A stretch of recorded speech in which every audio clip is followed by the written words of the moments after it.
Welcome to Cyber Focus from the McCrary Institute, where we explore the people and ideas shaping and defending our digital world.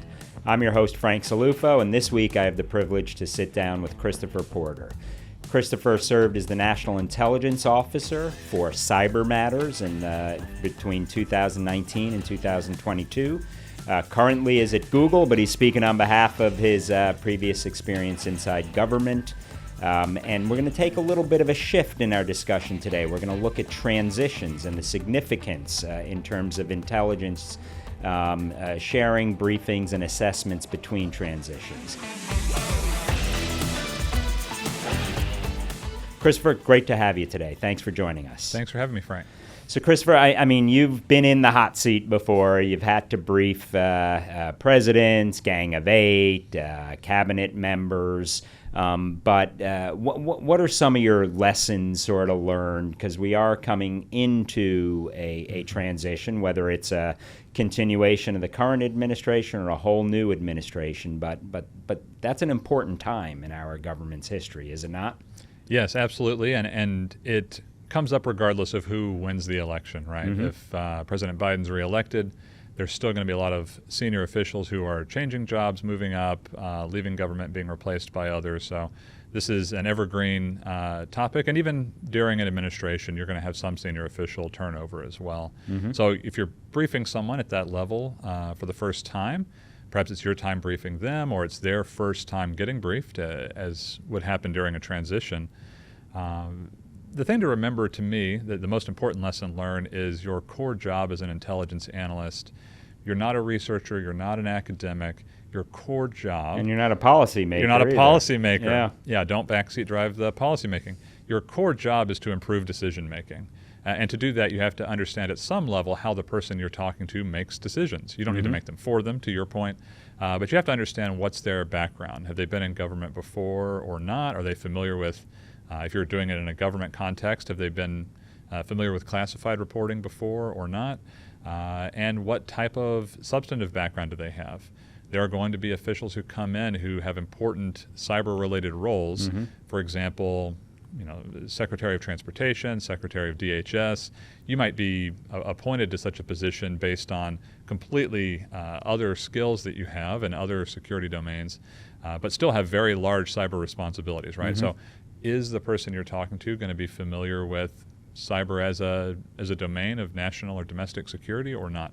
What do they know? What are they experts in that you can speak to? But as you get to know them over time, usually it's not just one briefing, it's a series of briefings. Hopefully. How do they make decisions, right? What information do they need from you to make a better decision? I think that's the most important part, is understanding your role and where do you fit in, sort of like a good server at a restaurant or a good butler, anticipating what their needs will be. Oh, great point. And the reality is cyber is everyone's business to one extent or another. So that may not be your core mission area, but every cabinet member needs to be at least cyber aware, correct? It permeates so much of daily life. It permeates domestic governance, certainly, but a lot of international competition as well. So there are going to be diplomats and other people who you don't think of as having cyber portfolios, but whether they want to or not, it's going to come into their lane. And almost without exception, both parties, both administrations, these are going to be people who are intellectually curious and want to learn. The danger for a lot of senior intelligence analysts is, of course, you're very interested in your own subject. You're hopefully acquire expertise. And if you're the briefer, as I often was, perhaps you're not the expert on every individual subject, but you're representing their views and bringing that material into these preparatory discussions. What is interesting to you might not always be what's most interesting to the policymaker, right? Exactly. For example, technical details, maybe they don't need to know every technical detail, but that's how you spend most of your day. So. And that raises a great point. So when I had the privilege to work in the Bush White House, this was many years ago, it was right after 9/11, there was still a big deficit between decision makers and awareness around cyber. I think that's leveling out a little bit today, but still they're not going to have the technical chops that an intelligence officer would have, for example. So how do you go about translating sort of technical issues into a manner that a policymaker can run with? Like any good analyst, I'll start off with a few caveats. There are going to be policymakers who are themselves very technical, Absolutely. Entrepreneurs, or Yep. have backgrounds in industry.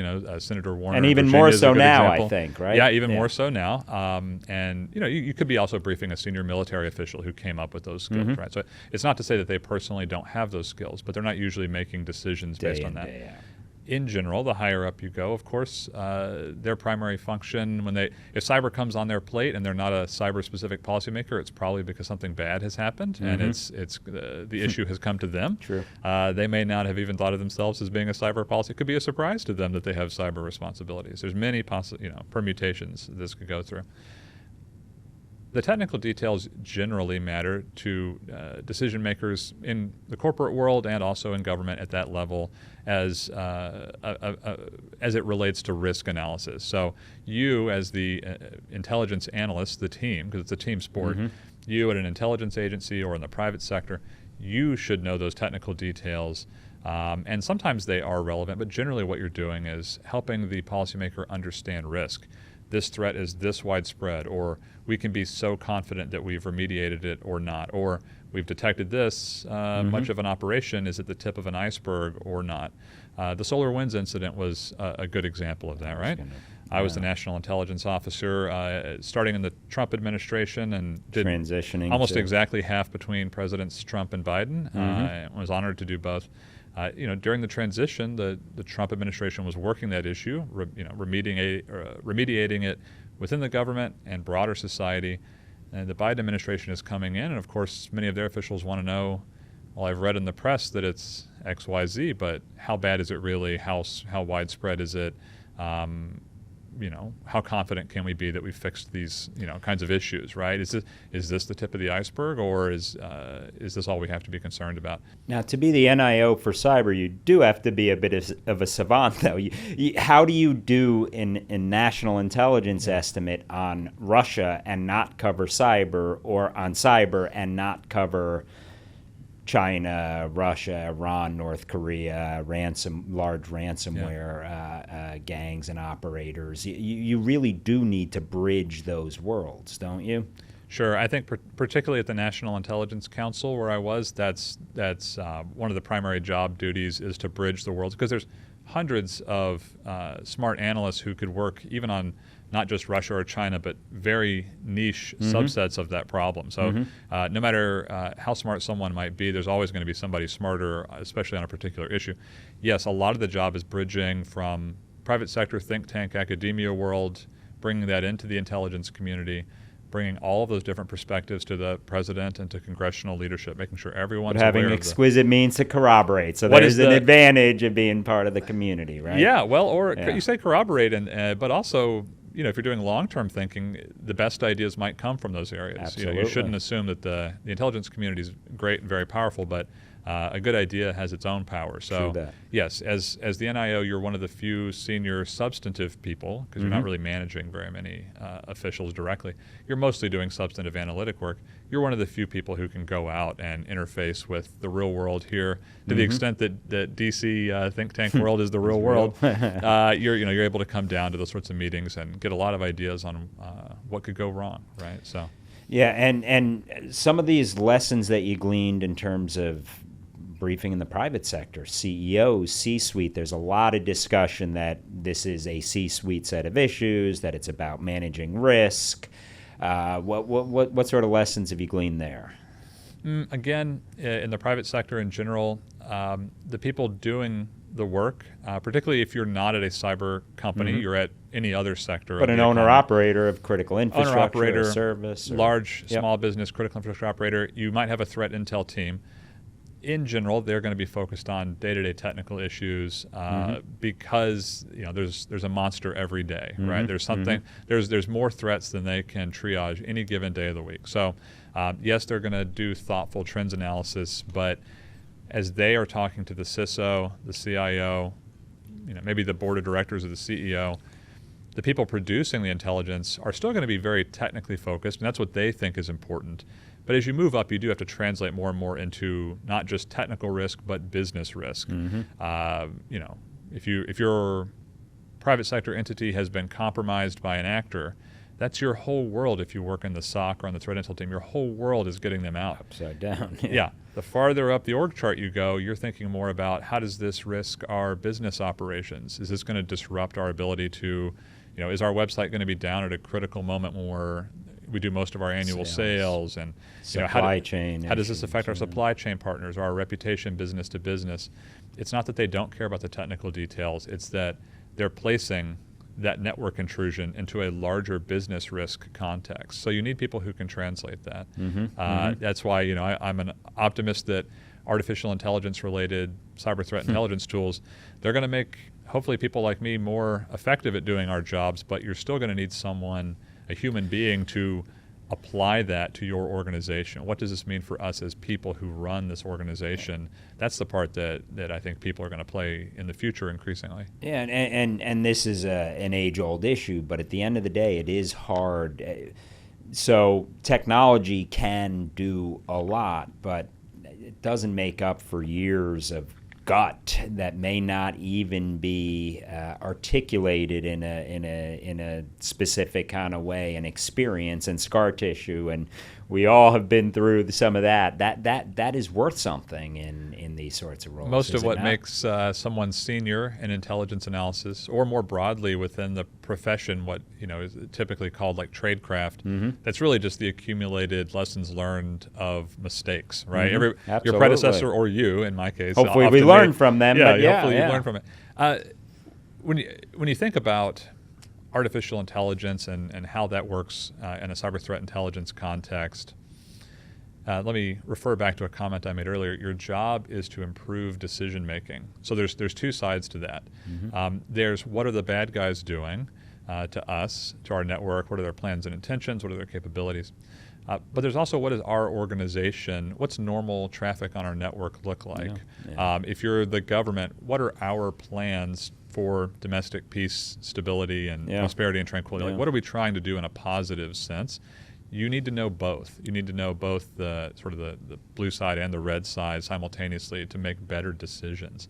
That's difficult anyway, even just in a human context. But artificial intelligence, today, the way it is today, LLMs, I think it's best to think of them as a kind of large-scale translator.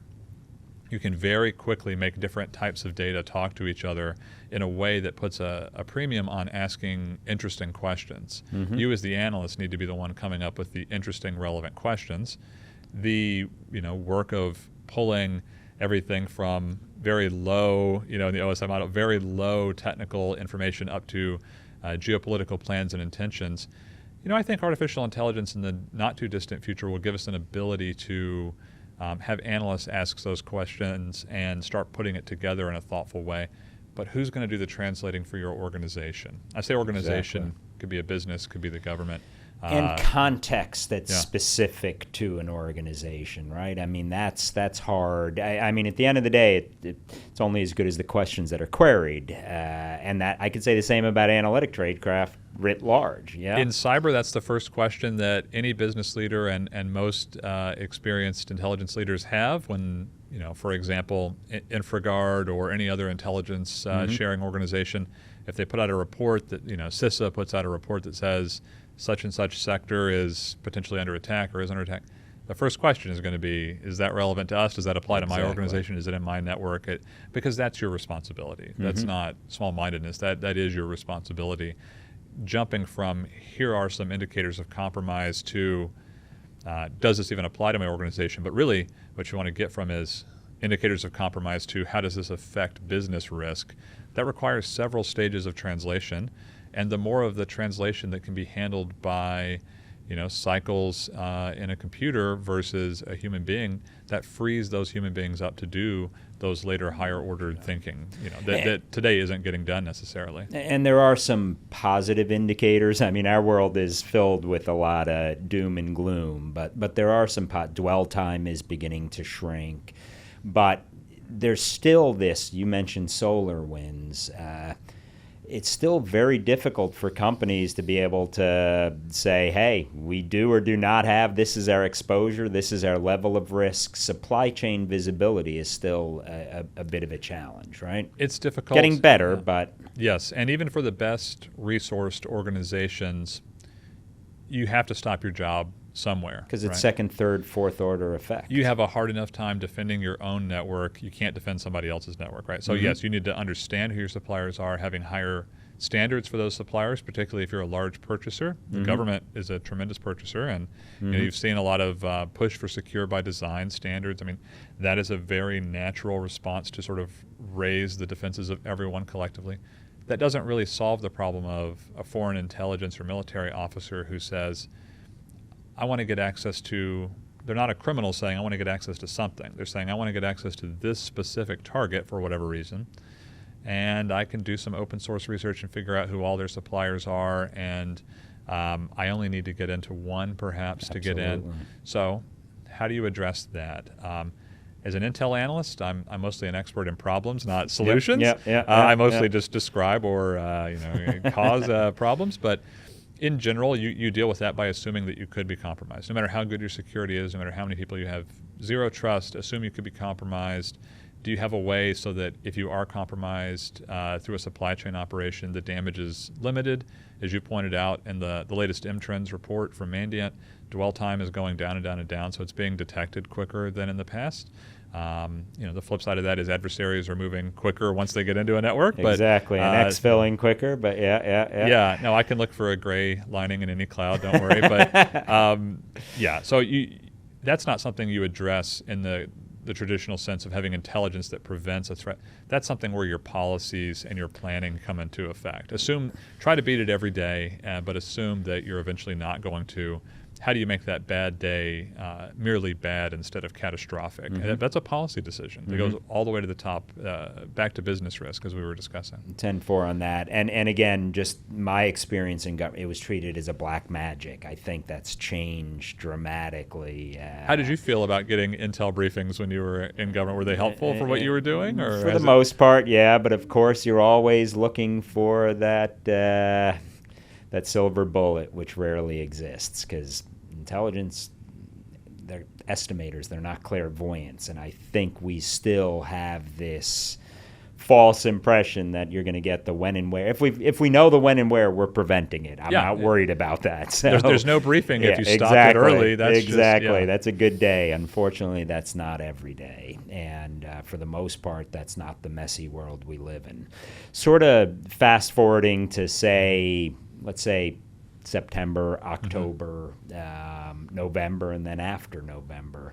If it's regardless of whether it's a new administration or a continuation of administration, you mentioned there are going to be a lot of moving of the deck chairs. That's inevitable. What would you think priority one would be? What would that look like? And how do you build some of that trust and rapport with the policymaker, decision maker? Sure. Yeah, it's hard to predict because, if we were going back in time, I wouldn't have predicted that SolarWinds was going to be such a big issue during the transition, right? So, and over the holidays on top of it all. There's to summon my inner Rumsfeld, there's known known unknowns and unknown yeah. unknowns, right? Yeah. So the unknown unknowns can crop up. I'll speak to those first. If you have something like that where you have a problem, but you may not know exactly what it is, or if it's the tip of the iceberg or the whole iceberg has been hit, right? If we find ourselves in that situation, the government briefers add a lot of value right up front by, if they know who did it, talking about plans and intentions, right? Is this hypothetical operation, is it espionage or is it preparation for an attack?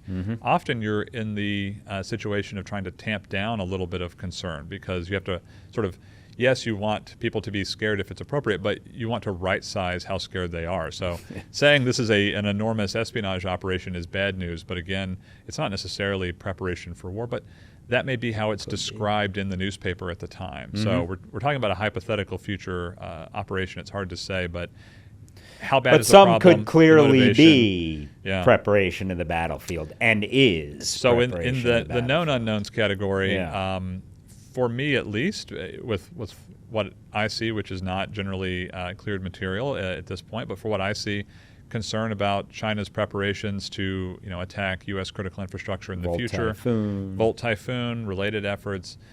That is, if you read the public estimates from the current directors of the intelligence agencies, they'll say things like that could happen as early as 2027. Could be later. Hopefully it's never, but it could be as early as 2027. Well, that's not urgent in the sense of on day one you're being attacked, but if you want to be ready by 2027, on day one, you need to be getting ready, right? So for me, at least. Are you surprised at the volume? I mean, whether it's FBI director, DNI, there's a loud cadence. It's a difficult problem for them to solve because so much of it is affecting us, and that's not typically the case that the U.S. finds itself in, right? But absolutely, the preparations to potentially attack U.S. critical infrastructure, to cause multiple or cascading failures, all these different descriptions that you see, going after the water sector in particular, which undergirds other sectors. Absolutely. Yeah. If water goes out, hospitals lose the ability to do surgeries. Electricity, nuclear no power lights. plants don't run. Yeah. So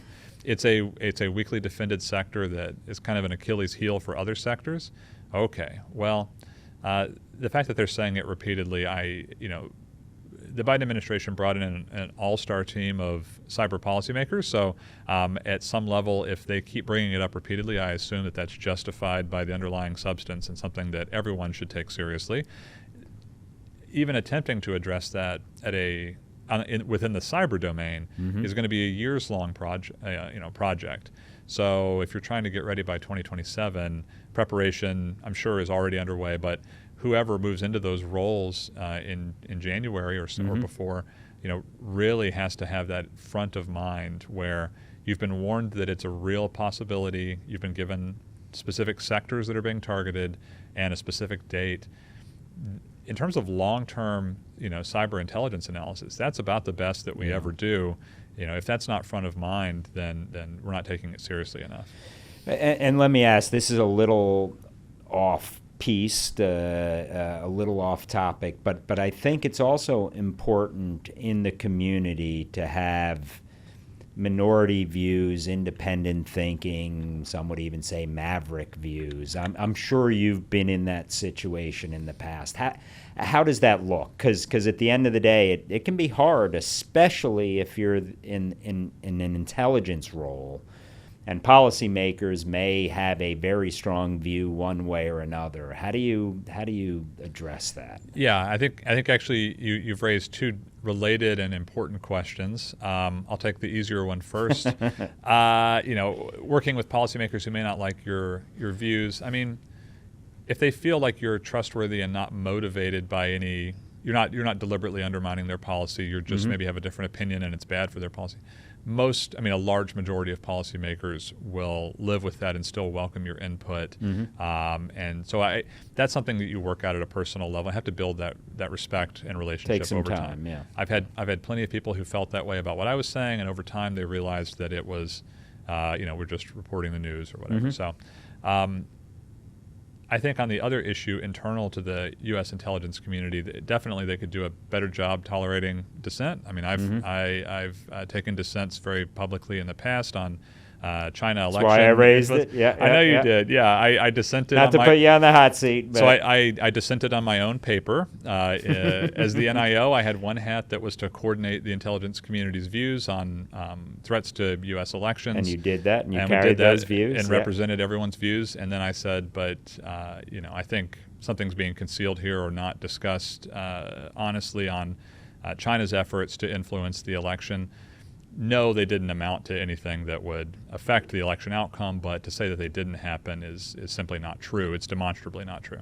And in recent years, in 2022, in the midterms, and going into 2024, you saw, Blinken and others commenting that they're, continuing to do that. So while my case was not important in the sense that it was dissenting on something that had an immediate impact, there was no. Actually, it did, because there was no effect on the election. Continuing was the key word there. Yeah. No. What I mean is, it wasn't like I was alleging that there was any impact on the election outcome. And there was. Yeah. The failure to confront China over what they were doing, I thought, was extremely unwise, and so I took a dissent in my own paper. That's difficult to do. It was easier in my case because I was to some degree, a visitor in that world, although I had previously worked at CIA earlier in my career for a long time. I was there on a 3-year nonpartisan appointment. So on day one, Sue Gordon had me do the oath, and they sort of told me, no matter how well you do, good or bad, 3 years to the day, you're fired. So I think that's much harder if you are a career. I was a civil servant, but I was a nonpartisan outside appointee. If you're a career civil servant, to take a dissent like that, it's tough. And then to have to go back and have 20 more years of promotions and assignments and so forth, very tough, and it puts you in a very bad professional situation. So I think culturally there's a lot more to be done. It's a difficult thing to get right, though. You can't hold up the overall process for every individual analyst. There needs to be a way for them to express their views. I think the military and the State Department do that much better, right? You're allowed to issue dissent cables and those sorts of things. There's nothing really quite the equivalent of that for the intelligence community, and there needs to be something where you can get your dissenting view out. Maybe the reader can be made aware that there exist these views, but I'm also not saying that people like me, even if you feel strongly, should hold up the overall process. Of course.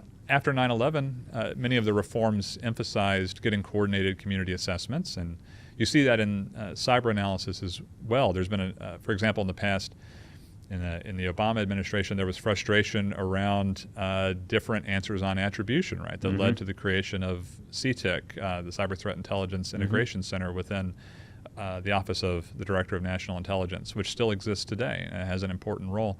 So they are coordinating these things to try to get single attribution answers. Well, that also creates institutional pressure for for people to toe the not to toe the line, but sometimes the edges get rounded out when you have those highly coordinated views. Sure. So both are good, though. You want coordinated assessments. You need playbooks too, right? You also need need playbooks. A policymaker can't act on every dissenting view, right? So can you make that transparent, and can you provide real protection, particularly for career civil servants? I think that is something that everyone agrees is important. No one will disagree that's important, but it's not currently being done sufficiently, for sure. And I would argue, and this is not to defend the community writ large, but I think the expectation of getting everything right all the time is just, it's a pipe dream. The reality is if we had all of that information, again, we're going to prevent it, we're going to preempt it, and hopefully our policymakers will act on that. But the flip side is, in addition to sort of getting unified views, if you look back to 9/11, the big key finding of the 9/11 Commission was failure of imagination. Because it's not only that you have a dissenting view, it's sometimes you need a different view. If everyone's looking at it through the same set of eyes and lenses and experience, they're going to come up with the same solution, right? Yes, and culturally, that's something that is often expressed as being encouraged, and certainly you're allowed to take those kind of dissenting views. And it's starting to play out a little bit in the cyber domain, probably more so than others. Yes, no? I think within the government, the issue you have is that while you're allowed to take those kind of dissents or offer those creative views, that's not how agencies get budgets. That's not how. So there's resource pressures and individual career pressures that conflict. You really have to value those views in a deep way and reward them, even if people are wrong. So I love your point about. I often have said in a different formulation, you should be wrong a certain percentage of the time. If you look at the different guidelines, if you say it's highly likely or moderate confidence and so forth, that implies that you're wrong a certain percentage of the time. Absolutely. So if you're always by right, definition, if you play it safe all day, you're not winning. Well, if you say we have medium or moderate confidence that such and such thing will happen, and you look back in time and you're right 98% of the time, well, then you actually gave your policymakers less confidence than they should have had. They may not have made key decisions on your important topic because you didn't express enough confidence. Conversely, if you're always highly confident and always right, that's great, but probably you're not saying much that's of interest, right? You're playing it too safe. And I think backgrounds and experiences. I mean, I think what made you unique in that NIO role is you not only had the analytic tradecraft coming out of the agency and the background there, but also spent time in the private sector doing threat intelligence where you have a different set of customers' needs and demands. And I think that is becoming more commonplace, but still probably not. I've learned a lot from the best analysts on both sides, and I won't claim to be the best at either side, but having worked directly in those environments with you set yourself up. I want your big three takeaways from each. So, So, seriously. So I've learned a lot from both sides, and that's not that common, and it's especially not common to then go back into a substantive role. I mean, for the most part, those jobs don't exist. When the NIO role came open, I knew I had to apply for it because roughly a quarter, I think, historically of National Intelligence Council roles come from the outside, but they're typically from FFRDCs or true academia, something like that, not somebody from the private sector. So it was rare, and I still wanted to serve my country, and it was a great opportunity, and I didn't have to manage too many people, and it was great. But what are the big takeaways? So from industry vis-a-vis government, if you had to do Christopher Porter's rules of what should you know if you're in the government about what have I learned? Well, the first one I think we've all learned a little bit actually, which is the value of using intelligence in an active way, right? There's an excellent book by Jennifer Sims called Decision Advantage. It goes into the history of various kinds of intelligence work, but she makes the point throughout, and I always assign this book to my students, about the important role of intelligence analysis and officers supporting, all the way back to Queen Elizabeth I, right? Supporting the head of government or whatever. So in the private sector, in order to defend yourself, you have to act on the intelligence that you're given. There may be appropriate, TLP restrictions. There may be other agreements in place that restrict how information flows, just like in the government, but to a lesser degree. But you have to use it to defend your network. I think, the U.S. intelligence community has always done that, of course, but you've seen it play out spectacularly in the Ukraine war, the rapid declassification of intelligence, including cyber intelligence, sharing with allies and declassifying things publicly, and the positive role that's seen to have played in the defense of Kyiv and the rest of Ukraine. Okay, so traditionally, going back, certainly in the Cold War, you thought about classification as a means of protecting information more or less at all costs. We always want to keep things inside at an appropriate level, and that's how you're taught. These are the security rules, don't misuse it. But, having appropriately approved declassification processes and being more aggressive about that can play a positive role for security too. And that's not the way you're taught when you're a junior intelligence officer, but I think D&I Haynes has been aggressive on that front, declassifying a lot of NIC papers and other things, and obviously the Ukraine war, mostly very successfully, and driving important parts of the public conversation around China and other threats. So, and you're hearing it from a lot of the national security community. I mean, 3 to 5 years ago, we'd be wearing not just Auburn orange, but other orange if we were. I've got more gray hair than I used to, but I feel like I wasn't doing this work that long ago. But you never would have dreamed of even having somebody else declassify your material and put it in the public domain, and now that's a live possibility, that in a good way, I think. But my point, to answer your question, is I think it has to be done strategically, not obviously as an individual person, but at a national level, using intelligence actively, particularly in cyberspace, absolutely vital. I can't tell you how many times, maybe I'll use this and count this as my second, but I'm not generally someone who's critical of overclassification. I think in most ways the IC generally people imagine that it's more common than it is on the important topics. But I think on technical issues there probably is overclassification. Very valid reasons. Yes, I've received I've worked at places that produced indicators of compromise, and then we were told, hey, that's classified, and you go, well, that's the opposite. We didn't get it that way. So is an IP address intrinsically classified? That's a common example. There's lots of material that is acquired through classified means that is also acquired through commercial means. Source means. And yes, then boom. That's also a potent use of commercial threat intelligence. Is it provides an unclassified means for talking about these threats. The latest APT group, the latest techniques.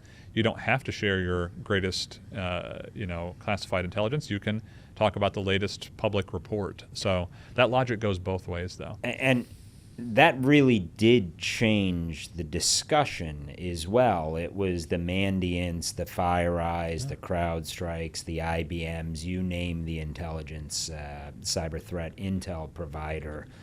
that information was publicly available. It was getting attention, and I think that in turn had the government a little more comfortable, not necessarily compromising, obviously, sources and methods, which no one wants, but to be able to have a public discussion. Because at the end of the day, you need the American people behind these issues to be able to devote the resources. Obviously, if they're ever putting women and men in harm's way, these sorts of questions, they're no longer going to be treated in a small room. It has to be part of a The threats to the water dialogue, sector right? are a great example of that, Frank. Yeah, so there you're talking not only about the difference between classified and unclassified, but federal government versus perhaps local government or a local privately owned water or wastewater facility. You know, passing them classified indicators, most of those places aren't going to have anyone who can show up on behalf of their company. None of them have clearances. They're never going to know about it. They're never going to show up. Yeah. Or if they do have clearances, it's just infeasible to bring that many people in. Where are they going to go to get the briefing, right? Exactly. So, you have to get them something that they can actually use. And I think that's another area we can do better as a country is weighing the risk when you declassify something against the positive improvement to security. I think a lot of government, maybe not the actual leaders, but a lot of government processes still think about the private sector and non-government entities in the U.S. as sort of being recipients who receive, after we're done gathering and analyzing this intelligence for the president, if there's anything of use to you, we'll give it to you. And there's sort of an afterthought. They need to be thought of, particularly in cyber and critical infrastructure, as a primary consumer. Absolutely. Like your agency exists in part to provide them intelligence, because that's the front line of the battle. It is the front lines, and quite honestly, I feel that should almost be a public good to be able to get all. But let me ask. This is putting you in your old role. Why is SVR claiming responsibility for some of their incidents recently? You mentioned water, so it's just sort of out of their traditional approach, not only claiming but basically saying, hey, we're here. I don't get that. Can't speak specifically to that, but I will say in general, for all of the major cyber powers, they're going to want to show that they can hold U.S. infrastructure capabilities at risk. If demonstrate they could do it, just so when the President of the United States ever thinks about taking action against that country on any issue, part of the PDB is going to say, hey, just a reminder, these guys can do, and they're going to have a whole list of things, but they're going to say, if we make the first move, the other move from that side could include these things. X, and they Y, want and Z. Threats to critical infrastructure to be on the list of things that we have to consider. I'll add secondarily, also because most of those countries think that we're doing this kind of thing to them, right? So again, not speaking to your specific example, but generically, Russia has a strategy of showing that it can maintain qualitative parity with the United States in conventional weapons, WMD, but also in cyber. Maybe they can't do it at the same scale we do it, but they don't want us to have a capability that they don't have, and so they are going to feel like they have to show that they can also shock and awe because they can't let us have a domain that they don't have. So actually, those are very valid points, and it gets to a much bigger set of questions we don't have time to address today, but signaling and where that factors into deterrence and, if need be, compelling.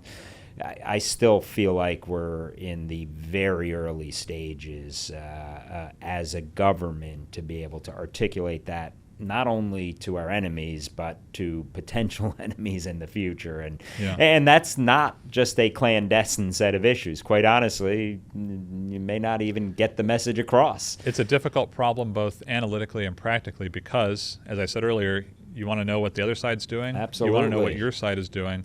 Now you're adding a third ideally element. Shape their decisions. You add a third element. I now have to analyze how they understand what we are doing.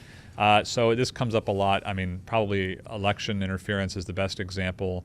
A lot of election interference, is sponsored because of perceived, political interference in their country by the United States.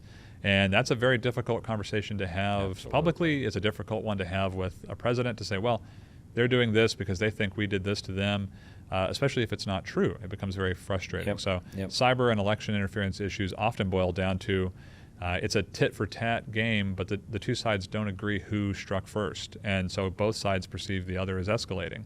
that is a really difficult security dilemma. But even at a practical standpoint, you as an intelligence briefer are now talking about issues that are far afield from your core expertise, right? You're there to talk about capabilities and technical things and plans and intentions, and you're talking about, trying to, interpret their actions and how they think of your past actions. Very difficult conversations. And then being able to translate that to elections officials. So it really is a whole of government, society, and beyond. Christopher, what other big issues? So if you were in the hot seat today and fast forward again till October, anything else that would come front of mind? Anything we need to be thinking right here? I'll give you two. China dominates my thoughts, to be honest. You and me both. Two that may not be. I'll try to say something maybe not obvious. One, everyone should be keeping close track of Russia in Ukraine. To date, Russia has been very careful about trying to, tolerating incidental damage to, Europe and NATO countries in cyberspace, but not trying to cause it. Obviously, they could change that. There's still a world-class threat to critical infrastructure, so keeping your eyes on them, and also as they grow in partnership with Iran and China and other countries, are they sharing any capabilities? No reason to think that they are yet, but at some point that may not be true, so keeping an eye on that. The second issue that I'll raise, the importance of offensive threats coming from commercial actors. Probably the single largest provider of 0 days in the past year or two have been, commercial spyware operators, not these nation states. Certainly not any one individual nation state. So that's one I think people know about, but maybe you don't quite have the right gut instinct of like the scale at which it is a problem. That threatens academics and journalists and everyone. Also threatens government officials. It threatens a lot of things. So, yeah, commercial spyware also, only because I think it's undercovered, particularly in national security circles. It gets second shrift, and really it should be up there with the Russias and Chinas of the world. I think those are both very salient, sober, and important sets of issues. I do think there's been some talk around spyware and commercializing that, but the reality is probably more needs to be done. When you're in the private sector, you see it all the time. And those are not secret reports; those are public reports. So everyone knows about it. But if you go into to Langley every day, are you thinking about that as often as you're thinking about nation states? Probably not. So it's a good example. Something I've learned from the private sector is there's a lot of concerns that they face every day that maybe are not as sophisticated as what the biggest state actors are doing. They're pretty sophisticated. They add up. Well, they're sophisticated enough to get past one individual on their phone. Yeah, sure. And the reality is when you're looking at the private sector role, they're front lines of all this. And I think we try to put these clean boxes around blurring issues, and I have a very difficult time today discerning national security from economic security. I think the two are hand in glove. And to your point, private sector's on the front lines. Many of them did not go into business wanting to defend against foreign intelligence services, but that's precisely what's happening. And then the flip side is private sector holds key functions to modern society, and they have a responsibility in one way or another. And I do think we take for granted that autocratic regimes are limiting. Technology can be the equalizer for them, and that's a scary thought. Yeah, even other Western democracies, emphasize supporting and defending their private sector to a degree that would be foreign in the U.S. intelligence community. There are good things about that, right? We have creative destruction, and we don't pick favorites. But when the countries that are targeting you are targeting those companies in order to weaken your country, I think that probably means we need to strike a different balance. Absolutely. Right? Last question. What questions didn't I ask that I should have? A lot of the questions that I get asked in Europe, for example, that I don't get asked in the United States, deal a lot with user privacy, right? What do we do to defend individual privacy? And I think, again, I'm a problems guy, not a solutions guy, so I don't have a particular solution in mind, but a lot of questions that I see all over the world, but particularly in Europe, around better protection for user data and individual rights in cyberspace. People have different feelings about that and different personal values, but as we go around and try to articulate what does a free and open internet look like, we also have to practice what we preach, right? So that includes how the government collects intelligence, what we do as a country, how they're used. We're going to have to set the example that we expect to try to lead the rest of the world to hopefully stay with the free and open internet model. It's not going to work for us to use these sort of authoritarian digital tools and then say, but hey, we're the good guys. I think in the 90s that probably worked fine, and it's not so much. It's not going to work today, right? Never should have done it, but it's not going to work even if you want it to today. So. And those are big questions, important questions, and Christopher, thank you for your many years of service. Thank you for being a senior fellow with us. Thank you for spending so much time with us today. And thank you for sometimes dancing to your own beat. I think history has proved you right on that one. I appreciate that. Yeah, and thanks for having me on. This is my favorite cyber podcast. It's top of the list, so I'm honored and thrilled to be on it today. We're privileged to have you. Thank you.